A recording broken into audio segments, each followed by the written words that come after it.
a woman has absolute right to get educated and be educated as far as possible. I think that a woman who wants to work and succeeds in her job should not just be admired and respected by her husband, even if it's a much higher position than her husband, but should also be seen as a reflection of a good role model for her family, for her children, and for society at large. There should be no contest between whether it's a man's position or a woman's right to have a higher role in society. Say, for instance, she is PhD, but he is just BA or A level, for instance. You know, from the religious point of view, I don't see any prohibition for that. But from the practical point of view, is the possibility of, shall I say, friction later on, or regret later on, or, every now and then, some sort of silent regret on her side. You understand me? So this is up to her. If she is really happy with that, I don't see any problem. But however, if there is a possibility that may cause friction later on, my advice to her, better to be careful, to be realistic about your future spouse. Again, the question of emotion should not lead our life totally. Yes, emotion is important. Feeling is important. But sensibility also is essential. There are 805 verses in the Holy Quran which are dealing with the word ilm, that is knowledge, and its derivations. And the first verse in the Quran is Iqra, means speak. These verses are saying that at the time when, the might lay in the sword, the Prophet said that the pen is mightier than the sword. The question of not educating girls has nothing to do with Islam.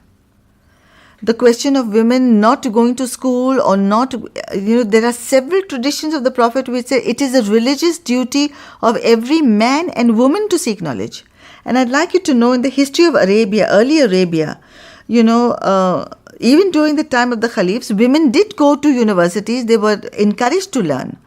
It is just that, later on these things happened, that, parents didn't want their children to go out, and they very conveniently use Islam.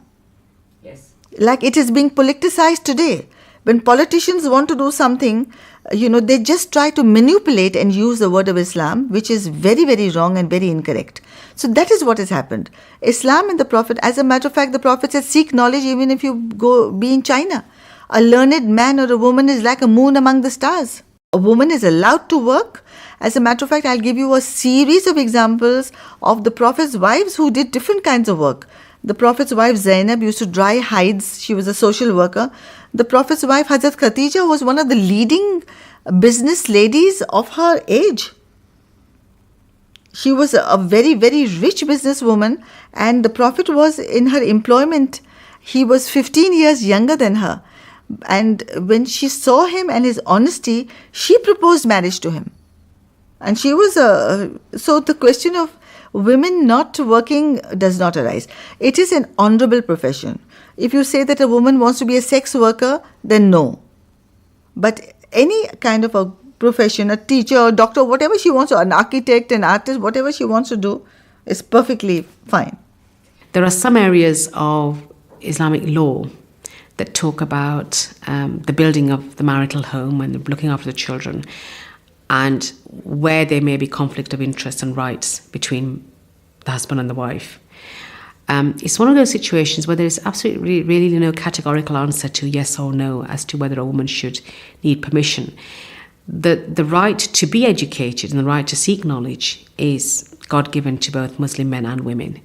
Having said that, the practical difficulties that she might face in wanting to educate herself at the expense of leaving her family or her children, etc., is not a theological question. Is something that has to be worked out between the couple and to what is the best for everyone concerned.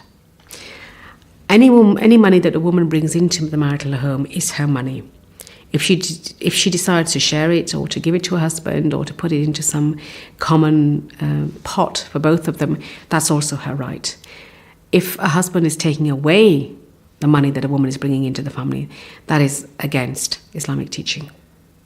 Under the technical ruling of a woman does not have to bring in any income to the marital household or the family household, a woman cannot be forced to work against her wishes, and nor should she be forced. I can't think of a legitimate profession, legitimate in the eyes of society, that is not allowed for women. So I can't think of a single profession that a woman should be barred from. I think if women are educators, then it doesn't matter. The gender of the educator should not matter, male or female. But again, this is a huge sticking point in many Muslim societies, that women who have attained a certain level of education are still not seen as worthy or comparable to male educators.